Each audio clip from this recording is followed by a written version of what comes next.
Last டாபிக்ல angular டிஸ்பிளேஸ்மென்ட்னா என்ன அப்படின்னு பார்த்துருந்தோம். அப்புறம் ஆங்குலர் வெலாசிட்டினா என்னன்னு பார்த்துருந்தோம். ஆங்குலர் டிஸ்பிளேஸ்மெண்ட்டை ரேடியன் அப்படிங்கிற யூனிட்ல மெஷர் பண்ணணும். ஸோ ஆங்குலர் டிஸ்பிளேஸ்மெண்ட் அப்படின்னா ஒரு சர்க்குலர் பாத்ல எவ்வளவு ஆங்கிள் நம்ம டிராவல் பண்ணியிருக்கோம், எவ்வளவு கோணம் டிராவல் பண்ணியிருக்கோம்னு சொல்றது தான் என்ன ஆங்குலர் டிஸ்பிளேஸ்மெண்ட். அதுக்கு என்ன யூனிட்ல யூஸ் பண்ணணும்னு சொல்லியிருக்கேன், ரேடியன் அப்படிங்கிற யூனிட்டை யூஸ் பண்ணணும்.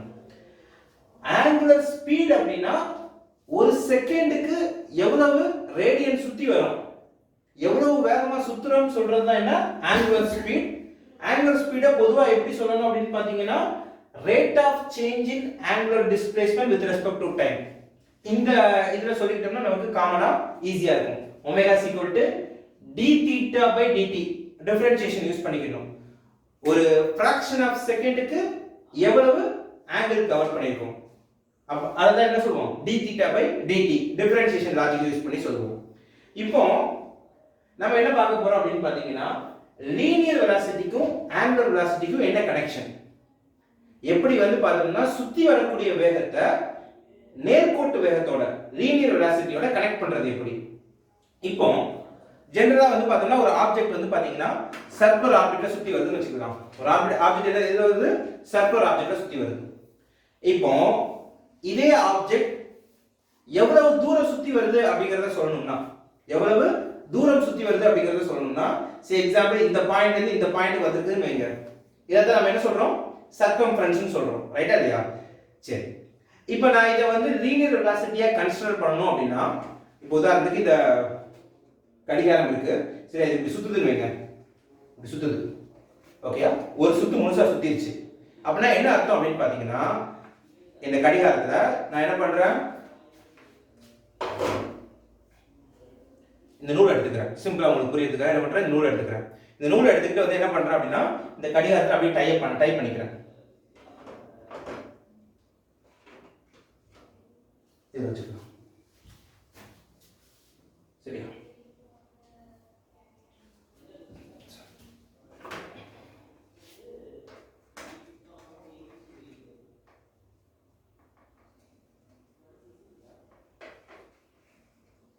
பாஸ் பண்றேன்.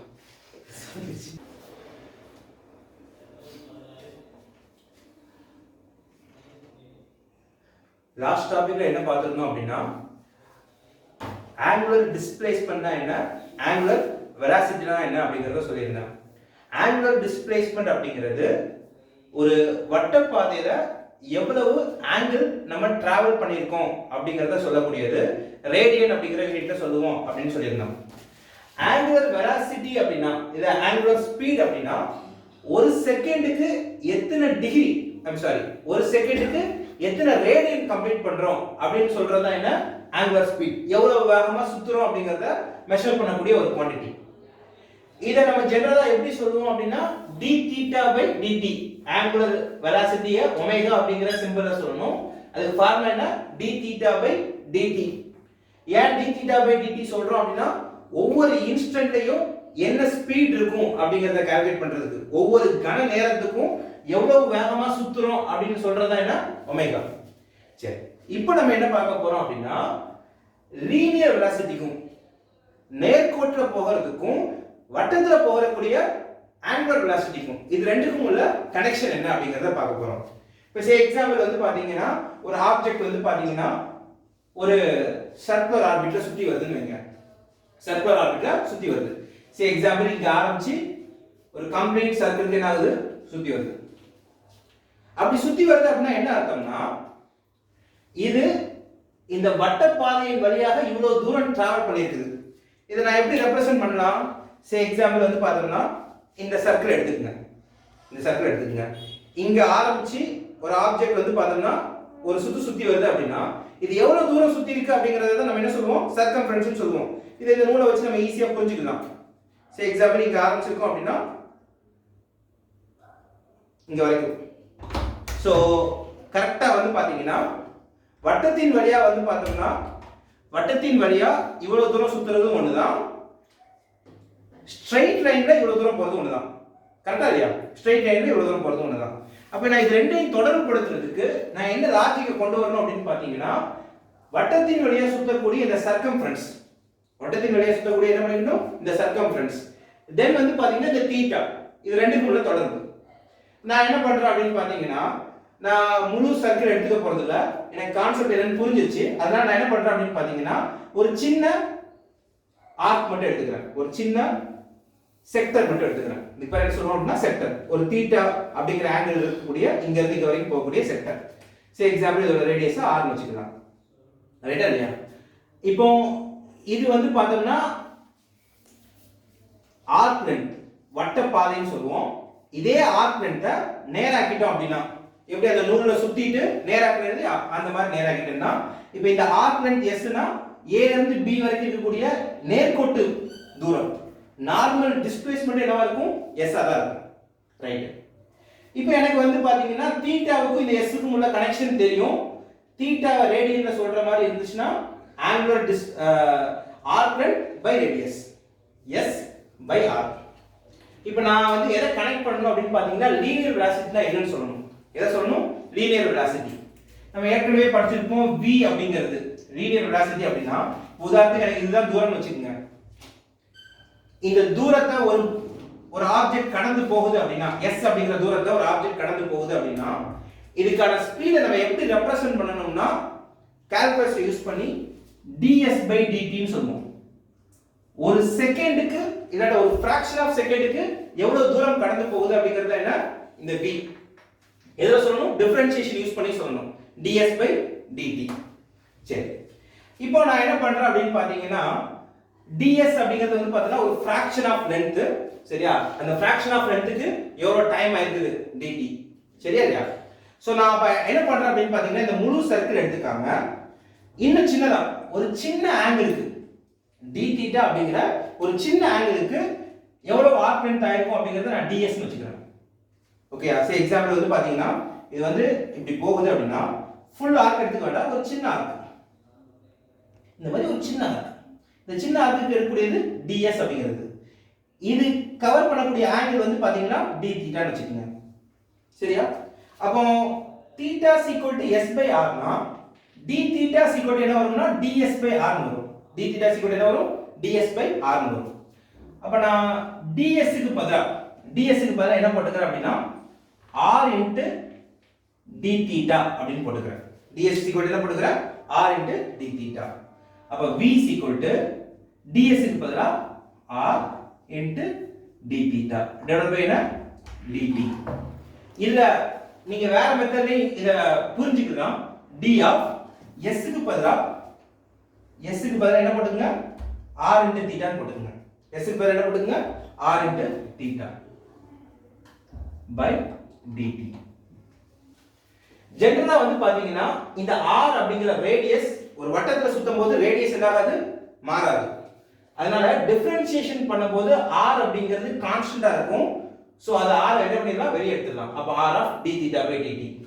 சோ நீங்க ஸ்ட்ரைட்டா இந்த ஃபார்முலா வச்சு அண்டர்ஸ்டாண்ட் பண்ணாலும் ஓகே, இல்ல நான் ஒரு சின்ன எலிமெண்ட் எடுத்துக்கிறேன், அந்த எலிமெண்ட்ல இருக்கக்கூடிய ஆங்கிள் d θ ன்னு வச்சுக்கிறேன், அதுக்கு தேவையான ஆர்க் லென்த் ds ன்னு வச்சுக்கிறேன், அப்படி எடுத்து போடிங்கனாலும் this is the formula. அப்போ நேர்கோட்டு திசைவேகம் linear velocity v r into d θ by dt. அப்ப d θ by dt அப்படிங்கிறது யாருன்னு பாத்தீங்கன்னா ஒமேகா. d θ by dt ங்கிறது யாரு? ஒமேகா. அப்ப v r into ஒமேகா. சரியா? v என்ன? r into omega. இப்போ v யோட அலகு நமக்கு தெரியும். என்ன அலகு வரும்? Metre by second. ஒரு செகண்டுக்கு எவ்வளவு மீட்டர் டிராவல் பண்ணிருக்கோம் அப்படிங்கறது தான் v. சரியா? சோ ஜெனரலா நமக்கு r க்கான யூனிட் என்னன்னா மீட்டர். r க்கான யூனிட் என்ன? மீட்டர். ஒமேகாக்கு என்னன்னா ரேடியன் பெர் செகண்ட். ஒமேகாக்கு என்ன? Radian per second. Radian per second எப்போ யூஸ் பண்ணனும் அப்படினா இந்த ஃபார்முலா இருக்கும்போது மட்டும் தான், ஒமேகாக்கு சொல்லும்போது மட்டும் தான் ரேடியன் பெர் செகண்ட் யூஸ் பண்ணனும். மத்த எல்லா இடத்துலயும் வந்து பாத்தீங்கன்னா ரேடியனுக்கு வந்து பார்த்தோம்னா அது ஸ்டாண்டர்ட் யூனிட் கிடையாது. அது ஒரு சப்ஸ்டாண்டர்ட் யூனிட் தான். ஒரு துணை அலகு தான் அது. அதனால நீங்க வந்து பாத்தீங்கன்னா ரேடியனை வந்து ரெப்ரசன்ட் பண்ணனும் அப்படிங்கற அவசியம் இல்ல. ஒமேகாவை ரெப்ரசன்ட் பண்ணும்போது 1/செகண்ட்ல ரெப்ரசன்ட் பண்ணாலே போதும். எப்போ யாருடைய இந்த ஒமேகா மல்டிப்ளை பண்ணிட்டு இருக்கும்போதோ டிவைட் பண்ணிட்டு இருக்கும்போதோ சோ ஆட்டோமேட்டிக்கா அப்ப என்ன வந்துரும்? மீட்டர் பை செகண்ட் அப்படிங்கற யூனிட் வந்துரும். புரியுதா? ரைட். இப்போ நான் இந்த வெலாசிட்டியோட டைரக்ஷன் எதை எடுத்துக்க போறேன்? வெலாசிட்டியோட டைரக்ஷன். ஆல்ரெடி சொல்லியிருக்கேன் இந்த ஒமேகா அப்படிங்கிறது எப்படி இருக்கும் அப்படின்னா, சே எக்ஸாம்பிள், ஒரு ஆப்ஜெக்ட் எனக்கு இப்படி தான் சுத்தி வருது. ஒமேகா அப்படிங்கிறது எப்படி வரும்னா, இந்த சுத்தி வரக்கூடிய பாதைக்கு, இந்த சர்க்கிளுக்கு பெர்பெண்டிகுலரா இருக்கணும். ஒமேகா எப்படி இருக்கும்? r க்கு பெர்பெண்டிகுலரா இருக்கும்னு சொல்லியிருக்கேன். இந்த v அப்படிங்கிறது எப்படி இருக்கும் அப்படின்னா, ஒரு ஆப்ஜெக்ட் வந்து பார்த்தோம்னா வட்டப்பாதையில சுத்தி வரும்போது லீனியர் வெலாசிட்டியான v எப்படி இருக்கும் அப்படின்னா, இங்க பாருங்க, ஃபர்ஸ்ட் எடுத்தோம் இங்க இருக்குது, அடுத்து இங்க இருக்குது, அடுத்து இங்க இருக்குது, அடுத்து இங்க இருக்குது, இப்படியே ஓடுது. இப்போ உதாரணத்துக்கு இந்த இடத்துல இருக்கும்போது ஆப்ஜெக்ட் என்ன பண்ணும் அப்படின்னு பாத்தீங்கன்னா, நெக்ஸ்ட் பாயிண்ட்க்கு மூவ் பண்றதுக்கு ட்ரை பண்ணும். நான் போர்டுல வரைஞ்சு காமிக்கிறேன். இங்க பாருங்க, எனக்கு ஒரு ஆப்ஜெக்ட் இந்த இடத்துல இருக்குன்னு வைங்க. இந்த இடத்துல இருக்கும்போது இங்க இருந்து என்ன பண்ணும், நெக்ஸ்ட் பாயிண்ட் இப்படி மூவ் ஆகும். ஒரு பாயிண்ட்ல இருந்து நெக்ஸ்ட் பாயிண்ட்க்கு மூவ் ஆகும்போது என்ன டைரக்ஷன் இருக்கு அப்படிங்கிறது தான் வந்து பாத்தீங்கன்னா, இத ஸ்ட்ரைட்டா கனெக்ட் பண்ணீங்கன்னா இதான் என்ன, v. சே எக்ஸாம்பிள், ஆப்ஜெக்ட் இங்க இருக்குன்னு வைங்க. இங்க இருக்கும்போது ஸ்பீட் எப்படி கால்குலேட் பண்ணனும், இங்க இருந்து இதுக்கு நெக்ஸ்ட் பாயிண்ட் என்ன இது. அப்ப இது ரெண்டையும் கனெக்ட் பண்ற மாதிரி ஒரு ஸ்ட்ரைட்டா வந்தீங்கன்னா இங்க இதான் v. அப்ப v ஆனது வந்து பாத்தீங்கன்னா, v யோட டைரக்ஷன் வந்து பாத்தீங்கன்னா ஒவ்வொரு புள்ளியிலே மாறிட்டே வரும். அப்படி மாறிட்டு வந்துச்சுனா தான் அதால என்ன பண்ண முடியும், வட்டத்துல சுத்த முடியும். நேரா ஒரே v இருந்துச்சுனா ஸ்ட்ரைட்டா போயிட்டே இருக்கும். அதே v எல்லாரும் ஒவ்வொரு புள்ளியில அப்படியே திரும்பிட்டே வந்துச்சுனா ஒவ்வொரு புள்ளியிலயும் திரும்பிட்டே வரணும். எப்படி திரும்பிட்டு வரணும், இப்படி திரும்பிட்டு வரணும். இங்க வரும்போது இப்படி வரணும், இங்க வரும்போது இப்படி இருக்கணும், இங்க இருக்கும்போது இப்படி இருக்கணும். ஃபர்ஸ்ட் பாயிண்ட், அதுக்கு இமிடியேட்டா இருக்கக்கூடிய நெக்ஸ்ட் பாயிண்ட், இது ரெண்டையும் கனெக்ட் பண்ற மாதிரி ஒரு ஸ்ட்ரைட் லைன். இதுதான் என்ன, v யோட டைரக்ஷன். ஒமேகா அப்படிங்கிறது எப்படி இருக்கும், ஒமேகா அப்படிங்கிறது எப்படி இருக்கும், இப்படி பெர்பெண்டிகுலரா வெளிய பார்க்கிறது. சரியா, ஒமேகா அப்படிங்கிறது இப்படி பெர்பெண்டிகுலரா வெளிய பார்க்க இருக்கும். ரைட்டா? சோ அப்போ v யோட டைரக்ஷன் எழுதுற மாதிரி இருந்துச்சுனா ஒமேகா வெக்டர் அப்படிங்கிறது எதுக்கும் பெர்பெண்டிகுலரா இருக்கும். போன கிளாஸ்லயே சொல்லியிருந்தேன், r வெக்டருக்கு பெர்பெண்டிகுலரா இருக்கும். ஒமேகா அப்படிங்கிறது r வெக்டருக்கு பெர்பெண்டிகுலரா இருக்கும். கூட யாருக்கு பெர்பெண்டிகுலரா இருக்கும், இந்த v க்கு என்னவா இருக்கும், பெர்பெண்டிகுலரா இருக்கும். ஏன்னா ஒமேகா எப்படி இருக்கு. சோ அப்ப இந்த v க்கு ஆட்டோமேட்டிக்காவே என்னவா இருக்குது, பெர்பெண்டிகுலரா இருக்கு. சரியா? ரைட். அப்ப direction of v vector at any point, எந்த ஒரு புள்ளியிலையும் எந்த ஒரு பாயிண்ட்லயும் v யோட டைரக்ஷன் வேணும் அப்படினா, when the object is rotating in a circular orbit, ஒரு ஆப்ஜெக்ட் வட்டப்பாதையில சுத்தி வரும்போது, இதுல வட்டப்பாதையில சுத்தி வரும்போது v யோட திசைவேகத்தோட டைரக்ஷன் எப்படி இருக்கும்னா, அந்த வட்டப்பாதையில ஒவ்வொரு புள்ளியிலையும் எந்த புள்ளி வேணுமோ அந்த புள்ளியில ஒரு டான்ஜென்ட் லைன் வரையணும். இதுக்கு பேர் என்ன பேரு, டான்ஜென்ட் லைன், தொடுகோடுன்னு சொல்லுவோம். அந்த பாயிண்ட மட்டும் டச் பண்ணிட்டு போகும், அந்த கர்வை எங்கேயும் கிராஸ் பண்ணவே செய்யாது. இது பாத்தீங்கன்னா இதை இழுத்து விட்டீங்க அப்படின்னா இப்படிதான் இருக்கு.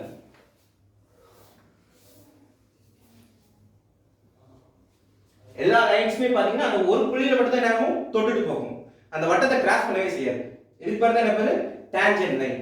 சரியா? அப்ப v யோட டைரக்ஷன் வந்து பாத்தீங்கன்னா எந்த பாயிண்ட்ல வேணுமோ அந்த பாயிண்ட்ல வரையக்கூடிய டான்ஜென்ட் லைனோட டைரக்ஷனுக்கு ஈக்குவலா இருக்கும். சரியா? 1. ரெண்டாவது, நம்ம வெக்டர் படிச்சிருக்கோம். வெக்டர்கள்ல வந்து பாத்தீங்கன்னா இந்த v அப்படிங்கிறதும் வெக்டர், ஒமேகா அப்படிங்கிறதும் வெக்டர், r அப்படிங்கிறது வந்து பாத்தீங்கன்னா இட் இஸ் டிஸ்பிளேஸ்மென்ட் ஹியர்.